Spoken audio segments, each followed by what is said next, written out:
নয়, জিন্দেগির বাকি দিনগুলো ইনশাআল্লাহ আমরা আল্লাহ তাআলাকে ওয়াকফ করে দিলাম। আপনারা রাজি আছেন? কিছু ভাই রাজি আছে, আবার কিছু ভাই এই দিকেও তাকায়।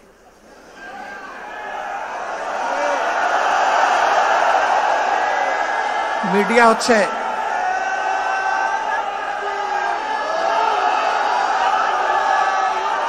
মানে তো ভাইরা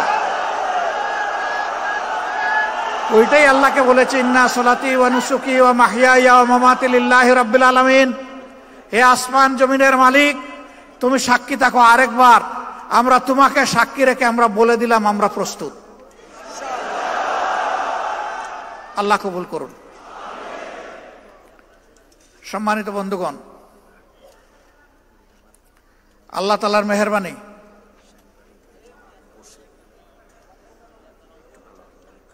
ওরা বসে ছবি নিলে ভালো হয় না নাকি? এই সাংবাদিকরা যখন ঢুকে তখন তাদেরকে আমাদের ইমাম মানতে হয়, আর ইমাম যাকে মানা হয় তার কিছু ডিরেকশন শুনতে হয়। তা আমি কি এইখানে দাঁড়িয়ে দিলে আপনাদের কোনো অসুবিধা হবে নাকি বসলে সুবিধা হবে? কোনটা? দাঁড়িয়ে অসুবিধা নাই। জাযাকুমুল্লাহু খায়রান। তো আল্লাহ রাব্বুল আলামিন একটা সোনার টুকরা দেশ আমাদেরকে উপহার দিয়েছেন। এখানে আমরা যারা আছি, আমার বিশ্বাস আমি একা নই, অনেকেই নারী পুরুষ এবং সাংবাদিক বন্ধুরা দুনিয়ার বহু দেশ ঘুরার, দেখার, বুঝার সুযোগ হয়েছে। এমন দেশ খুব কমই পাবেন সারাটা দেশটা সবুজ চাদরে ঢাকা, অথবা রূপালী সম্পদে ভরপুর। এখানে গাছপালাতে, গাছের পিছনে খুব বেশি বিনিয়োগ করতে হয় না। এখানে পানিতে মাছ ফলানোর জন্য বড় কোনো বিনিয়োগ করতে হয় না। শুধু গাছগুলা ধ্বংস না করলে হলো, আর পানির মাছকে লুণ্ঠন না করলে হলো। আল্লাহ তাআলা মাটির উপরে, পানির ভিতরে, পানির নিচে, সমুদ্রের গভীরে এবং সমুদ্রের তলায় সব জায়গায় সম্পদ দিয়েছেন। সম্পদের কোনো কমতি নাই। একটা সম্পদের অভাবের কারণে এই দেশটা হামাগুড়ি খাচ্ছে, এখন উঠে আর পড়ে, উঠে আর পড়ে। সেই সম্পদটা হচ্ছে সততার সম্পদ। যদি আমাদের দেশে লুণ্ঠন, চুরি, চামারি, বাটপারি না থাকতো, চাঁদাবাজি, দখলদারি না থাকতো, যদি নির্বাচিত প্রতিনিধিগণ, এটা সংসদ হোক অথবা স্থানীয় সরকার হোক, সব জায়গায় যদি তারা সততার পরিচয় দিতেন, আমি যতটুকু বুঝি এই বাংলাদেশ সত্যি আগের এক সরকার বলে গেছিল না, সিঙ্গাপুর, সাংহাই, কি জানি, কানাডা বানাডা অনেক কিছু বলে গেছে না, রিয়েলি ওই রকমই একটা দেশ হইতো। তারা ঠিকই সিঙ্গাপুর, সাংহাই এবং কানাডা তৈরি করেছে, তবে 18 কোটি মানুষের জন্য নয়, তাদের নিজেদের জন্য।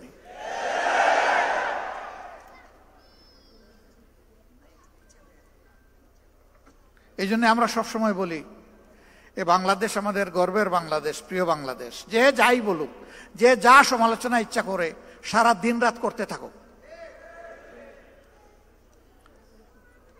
এর প্রমাণ আমরা চেষ্টা করছি দেওয়ার।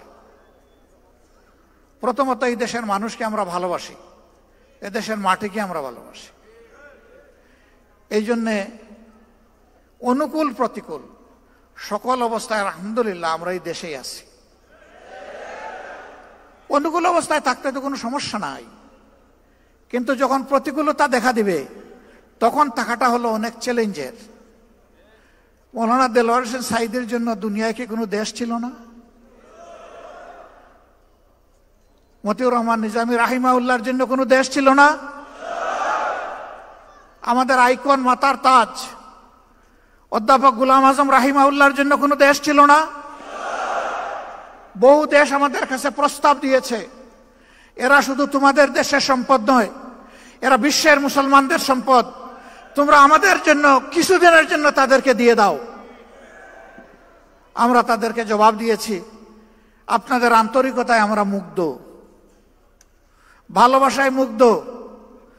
আপনারা দোয়া করতে থাকেন, যতদিন আল্লাহ হায়াত দিয়েছেন তারা যেন মর্যাদার সাথে এই দেশে থাকতে পারেন। কিছু নপুংসক বলে মর্যাদা আল্লাহ যারে দে তার কি জেলে যাওয়া লাগে? আরে তোমরা তো আগে বলেছিলে, এখন তোমাদের ব্যাপারে আমরা কি বলবো একটু বলো তো। আমরা ওইটা বলতে চাই না। এরা বিবেকহীন, বুবা, বেওকুফ।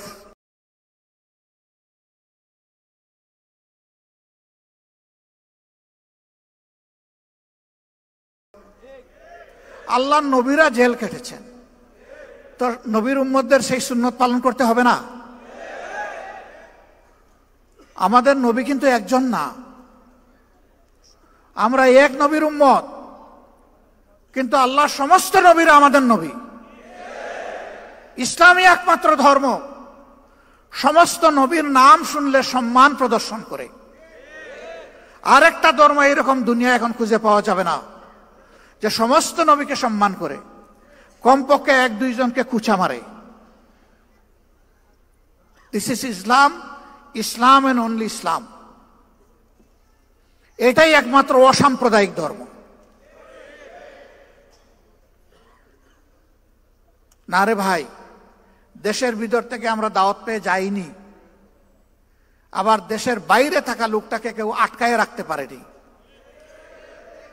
তিনিও সকল মায়ার বাঁধন ওই জগতের মায়াজাল ছিন্ন করে তার দায়িত্বের অনুভূতির কারণে তিনি একজন ফাইটার হিসাবে, আল্লাহর একজন সৈনিক হিসাবে আদালতে দাঁড়িয়ে তিনি বলবেন, আমার বিরুদ্ধে যত অভিযোগ, হে আল্লাহ তুমি সাক্ষী থাকো, সব মিথ্যা। তাই তারা করেছেন, আমরা ছেড়ে যাব না। হ্যাঁ, আল্লাহ তাআলার নির্দেশে বিশেষ প্রয়োজনে যদি কখনো যেতে হয় সেটি ভিন্ন, কিন্তু শুধু জান বাঁচানোর জন্য একটু শান্তিতে মায়ার জালে একটু গোড়াগড়ি করার জন্য ইসলামী আন্দোলনের লোকেরা যায়নি, ইনশাল্লাহ যাবে না।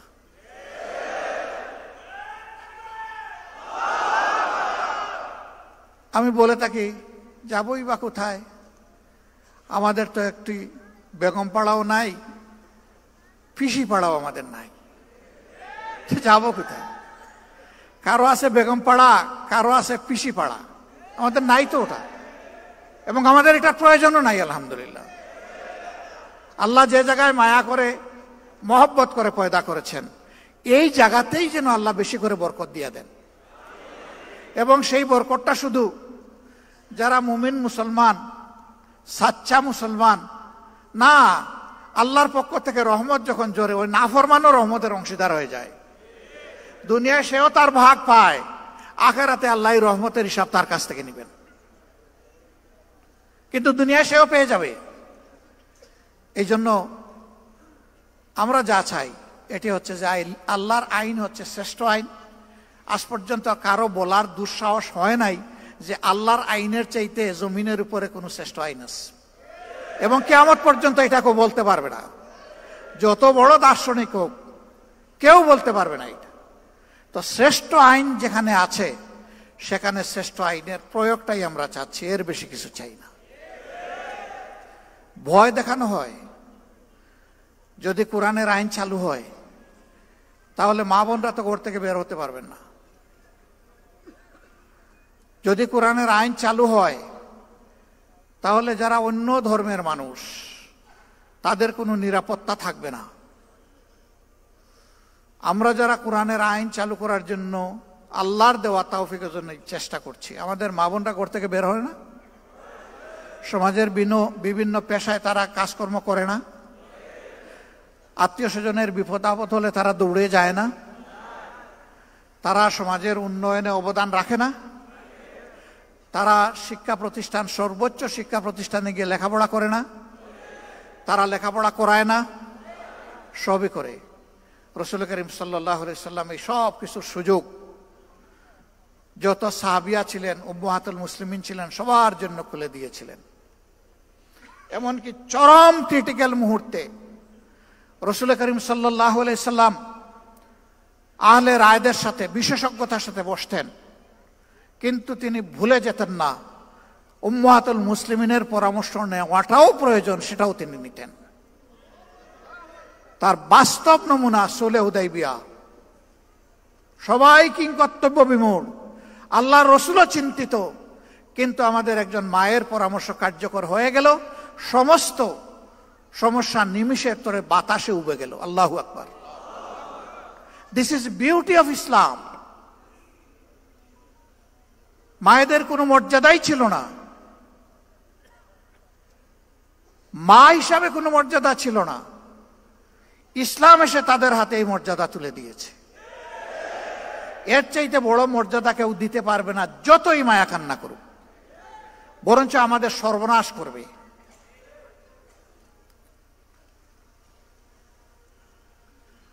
বলে যে ও মুসলিমরা, এদেরকে আবার কেউ কেউ প্রশ্ন করে অথবা শিখিয়ে দেয়, বলে যে আমাদের কাছ থেকে জিজিয়া কর নিবেন কেন? একজন বড় লিডার একটা ধর্মের আমাকে এই প্রশ্ন করলেন। আমি বললাম, একেবারেই সঙ্গত প্রশ্ন আপনি করেছেন। আচ্ছা আপনি বলুন তো আমাকে, মুসলমানরা যাদের সম্পদ আছে তাদেরকেও তো জাকাত দিতে হবে ইসলামী রাষ্ট্রে। কয় তা তো দিতে হবে। যে আপনি কি জাকাত দিবেন? কয় না, আমি তো মুসলমান না, আমি জাকাত দেবো কেন? তো জাকাত তো আল্লাহর নির্ধারিত ট্যাক্স, এই ট্যাক্সের সাথে রাষ্ট্রে অন্যান্য ট্যাক্সও থাকবে, তবে এটা হচ্ছে মূল ভিত্তি। তো এই সমাজে যে উন্নয়ন হবে, এটা কি শুধু মুসলমানরা ভোগ করবে না আপনার অধিকার আছে? কয় অবশ্যই, নাগরিক হিসাবে আমার অধিকার আছে। আমি বললাম তাইলে বিচারটা কোথায়? আপনি কিছুই দিবেন না আর সে দিল, আর আপনি সমান অধিকার ভোগ করবেন, এটা কি ভাই ইনসাফ? আপনি যেহেতু মুসলমান না, এই কারণেই আপনার কাছ থেকে ওই ট্যাক্সটা নেওয়া হচ্ছে, যেই ট্যাক্সটা মুসলমান হওয়ার কারণে দিচ্ছে। তবে একজন গরিবের উপর যেমন জাকাত নাই, একজন গরিব হিন্দু, বৌদ্ধ, খ্রিস্টানের উপরেও তেমন ট্যাক্স নাই। একজন গরিবকে যেমন রাষ্ট্র লুক আফটার করতে, প্রতিপালন করতে বাধ্য, সকল ধর্মের লোকদের জন্য এটা সরকার বাধ্য। বলে তাইলে আমার আর কোনো কথা নাই, আমরা তো এটা জানতাম না, তো এটা কি হবে? আমি বললাম যে নাটোরের লাড্ডু খাইতে কেমন মজা, এটা মুখে না দিলে আপনি বুঝবেন কিভাবে? আবার এটার প্রয়োগ শুরু হোক, তারপরে দেখবেন যে হয় কিনা। এই প্রয়োগে আপনাদের সবার সহযোগিতা আমরা চাই। আমরা আশা করি মানুষ নিজের প্রয়োজনে, নিজের কল্যাণে আমাদের এই উদ্যোগে ইনশাল্লাহ সবাই সম্পৃক্ত হবে। আমরা তার আলামত চতুর্দিকে এখন দেখতে পাচ্ছি, আলহামদুলিল্লাহ। এখন আমাদের বিভিন্ন ধর্মের ভাইয়েরা আসছেন আমাদের সাথে ওপেন মঞ্চে, পাবলিক মিটিংয়ে। তারা নিজের থেকেই বলছেন 54 বছর জামাতে ইসলামের কোনো নেতাকর্মী আমাদের 1 ইঞ্চি জমি চলে বলে কৌশলে আমাদের কাছ থেকে কেড়ে নেয় নাই। আমাদের কোনো মায়ের ইজ্জতে, আমাদের কোনো বোনের ইজ্জতে, আমাদের কোনো মেয়ের ইজ্জতে হাত দেয় নাই। আমাদের গড় বাড়িতে আক্রমণ চালায় নাই, আমাদেরকে বাস্তু বিটাহীন করে নাই, আমাদের কাছ থেকে চাঁদা দাবি করে নাই। আমরা শিখাইয়া দেই না রে ভাই। তাদেরকে বলি যে আপনি আপনার মনের মতো করে যা ইচ্ছা তাই বলতে পারেন, আপনি বলতে থাকেন। হ্যাঁ, তারা সেখানে এসে তাদের উপর নির্যাতনের কিছু কথা বলে, কিছু দুঃখের কাহিনী শোনায়। আমরা তখন লজ্জিত হই যে আমরা না করি, কেউ না কেউ তো তাদের উপরে এই জুলুমগুলা করে। অথচ আমরা পাশাপাশি প্রতিবেশী, যুগ যুগ ধরে এক জায়গায় বসবাস করে আসছি। লেখাপড়া করতে গেলে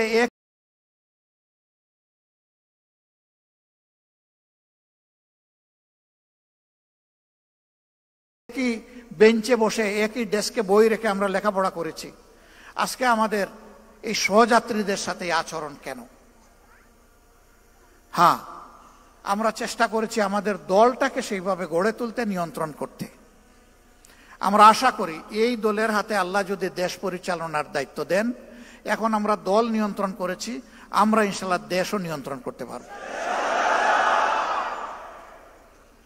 আমরা যখন নিজেরা ঘুষ খাবো না, যখন চাঁদা দাবি করব না, যখন আমরা দখলদারিতে যাব না, তখন আশা করি বাকি সকলে বার্তা পেয়ে যাবেন এবং সকলের কান খাড়া হয়ে যাবে।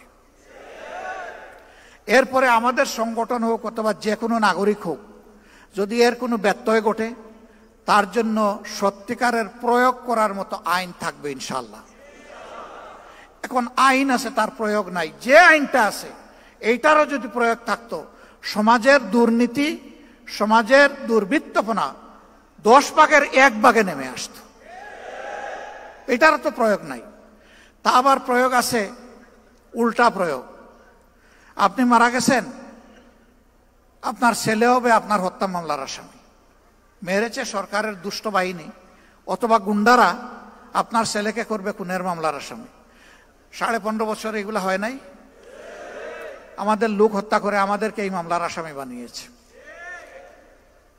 সম্মানিত ভাইয়েরা, এই দুনিয়ায় 100% ন্যায় বিচার নিশ্চিত করা অসম্ভব। একটা মানুষ তার চেষ্টায় কিংবা নির্দেশে 100 মানুষ খুন করা হয়েছে, আপনি তাকে ফাঁসি কয়বার দেবেন? আপনি এখানে আর ফাঁসি বাড়াইতে পারবেন? একবারে বেশি পারবেন না। কিন্তু আল্লাহ তাআলার কাছে জাহান্নামের শাস্তির বিভিন্ন স্তর আছে। আল্লাহ সেখানে তার পাওনা পরিমাণ শাস্তি তাকে দান করবে। এই বিশ্বাস যদি মানুষের অন্তরে থাকে, তাহলে দুষ্কর্ম করার আগে তার কলজা থরথর করে কেঁপে উঠবে, ভূমিকম্প শুরু হয়ে যাবে। আমি কেমনে এই অপরাধ করব? দুনিয়ার কেউ না দেখুক, আল্লাহ তো দেখছে। এই ভয়টাই জাতির মধ্যে জাগাতে চাই আমরা। এমন একটি সমাজ যদি ইনশাআল্লাহ বাংলাদেশে গড়ে উঠে, তাহলে জাতি, ধর্ম, দলমত নির্বিশেষে সকলে উপকৃত হবে। এই রুকন সম্মেলনে আজকে যারা হাজির হয়েছেন, তারা সমাজ বদলের স্বপ্ন দেখেন। সেই স্বপ্ন যেন ওই লোকের স্বপ্নের মতো না হয়। একজন তার বন্ধুদেরকে বলেছে, গত রাতকে খুব তৃপ্তি নিয়ে খেয়েছি, পেট ভরে। গত রাত্রে কখন ডিনার? ডিনার না। ডিনার কি খেয়েছিল? বলে হ্যাঁ, তা খেয়ে তো ঘুমিয়ে পড়েছিলাম। তো ঘুমিয়ে পড়েছিলে, ঘুম ভেঙে তুমি কি সাহারি করেছো? কয় তাও না। তাইলে কি খেলে? কয় যে আম খেলাম, জাম খেলাম, লিচু খেলাম, তারপরে আপনার কমলা খেলাম, ড্রাগন খেলাম, পেয়ারা খেলাম, আঙ্গুর খেলাম, খেজুর খেলাম, তিন খেলাম, সব খাইছি। কই রে ভাই, এক সিজনে এত ফল তুমি কোথায় পেলে? আমরা তো বাজারে এগুলা পাই না। কই ভাই না ভাই, আমি তো স্বপ্নে খেয়েছি। আচ্ছা, স্বপ্নে যে তুমি খেলে, তো আমটা কোন কোয়ালিটির ছিল? কই না, এগুলা দেশে কিছু ভালো ছিল, কিছু পোকাও ছিল, কিছু মিষ্টিও ছিল, আবার কিছু টকও ছিল। কয় থামো, আর বলতে হবে না তোমাকে। ব্যাকল, তুমি যখন বিনা পয়সায় খাইলে, তাইলে ভালোগুলো বাছাই করে খাইলে না কেন? ওই স্বপ্ন আমরা দেখি না। আমরা সমাজ বদলের বাস্তব স্বপ্ন দেখি, এবং আমরা কোথায় চিড়া ভিজাতে চাই না। আমরা চাই দুধ অথবা পানি দিয়ে চিড়া ভিজবে, আর প্রয়োজনে আমাদের রক্ত দিয়ে চিড়া ভিজবে। সেই রক্ত যদি আল্লাহ মানবতার জন্য, মানবতার মুক্তির জন্য আল্লাহ কবুল করেন, আল্লাহর দরবারে লাখো শুকরিয়া। যুগে যুগে যারা মানবতার মুক্তির লড়াই করেছেন, তারা তার প্রমাণ রেখে গিয়েছে। যুদ্ধের ময়দানে এক হাত কোপকে ঝুলে গেছে, পায়ের নিচে ফেলে টান দিয়ে ছিঁড়ে ফেলেছেন। এই হাত আমার এখন বুঝে, এই হাতের আমার দরকার নেই। অবশিষ্ট হাত দিয়ে লড়াই চালিয়ে গেছেন। ওই হাতও যখন ঝুলে গেছে, এইটাও ফেলে দিছেন। সেনাপতি পা দুইটা চাপ দিয়ে ধরেছেন, কমান্ডার ফ্ল্যাগ, ওটাও যখন চলে গেছে, আর পা দিয়ে ধরার সুযোগ নেই, দাঁত দিয়ে কামড় দিয়ে ধরেছেন।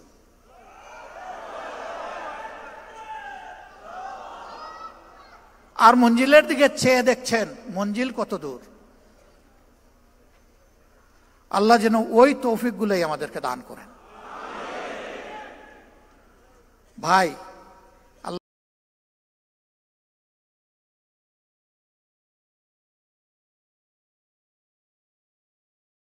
আল্লাহর হাবিব বলেছেন, খায়রুন নাস মান ইয়ানফাউন নাস। ভাই বোনেরা, সেই মানুষটাই উত্তম যে মানুষের কল্যাণ নিয়ে ব্যস্ত থাকে, চিন্তিত থাকে, পেরেশান থাকে, আর মানুষের অসুবিধা দূর করতে চায়, লেগে থাকে। আমাদের সমস্ত রাজনীতি হবে মানুষের জন্য, মানবতার জন্য। এই কাজে গেলে যে যার সমালোচনা যেভাবে করে করতে থাকুক, আমার কিচ্ছু আসে যায়। আমরা চলতেই থাকবো ইনশাআল্লাহ। কেউ আমাদের চলার গতি থামাতে পারবে না বিইজনিল্লাহ। আমাদের কোনো চিন্তা নাই, আল্লাহ আমাদেরকে নিশ্চিন্ত নির্বাহ করে দিয়েছে। ওয়ালা তাহিনু ওয়ালা তাহজানু ওয়া আনতুমুল আ'লাউনা ইন কুনতুম মুমিনিন। তোমরা ভীত সন্ত্রস্ত হইও না, চিন্তিত হইও না, বিজয় তোমাদেরই হবে যদি তোমরা মুমিন হও। এ আল্লাহ, আয় রাব্বুল ইজ্জত, আয় আসমান জমিনের মালিক, ওইটুকু ঈমান তুমি আমাদেরকে দান করো। ওই ঈমানটাই তোমার কাছে আমরা ভিক্ষা চাই, যে ঈমান এবং ঈমানদারের উপর তুমি সন্তুষ্ট হবে মৌলা, আর যাদের হাত ধরে মজলুম মানুষগুলার মুক্তি আসবে। জামাত ইসলামী ইনশাআল্লাহ ইসলামী এবং দেশপ্রেমিক শক্তি, সবাইকে সাথে নিয়ে সমাজ বদলের আশা অন্তরে রাখে। এ পথে যত চ্যালেঞ্জ বাধা আল্লাহ যেন সবগুলা দূর করে দেন।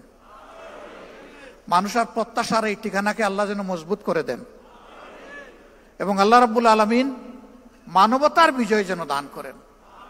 কোনো ব্যক্তি, দল এবং গোষ্ঠীর নয়, এই বিজয় যেন হয় মানবতার বিজয়।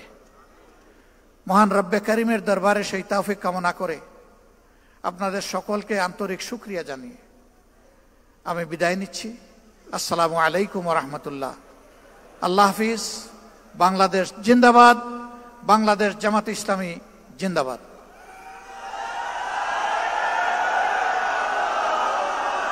সংগ্রামী ভাই এবং বন্ধুগণ, সম্মানিত ভাই এবং বোনেরা, আমাদের সামনে আজকে আল্লাহর হাবিব বলেছেন, খায়রুন নাস মান ইয়ানফাউন নাস।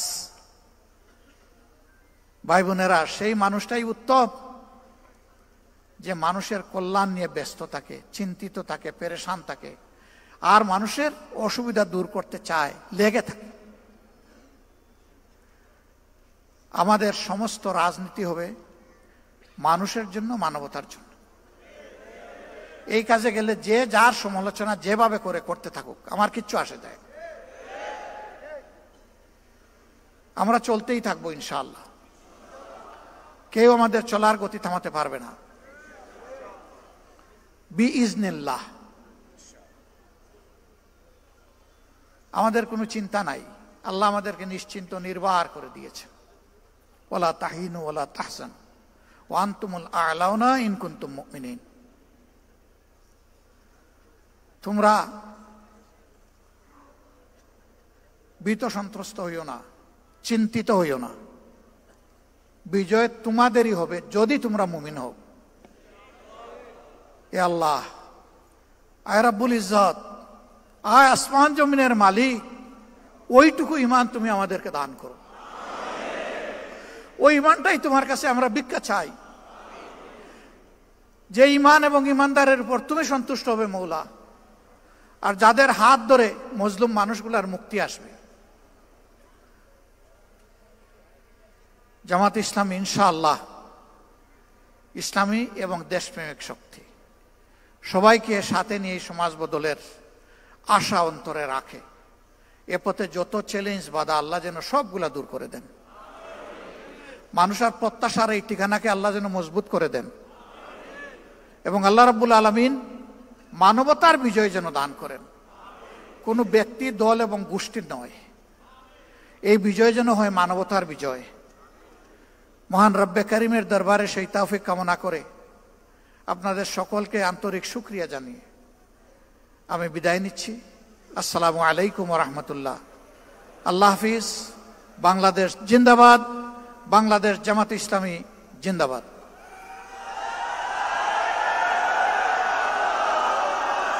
সংগ্রামী ভাই এবং বন্ধুগণ, সম্মানিত ভাই এবং বোনেরা, আমাদের সামনে আজকে আল্লাহর হাবিব বলেছেন, খায়রুন নাস মান ইয়ানফাউন নাস। ভাই বোনেরা, সেই মানুষটাই উত্তম যে মানুষের কল্যাণ নিয়ে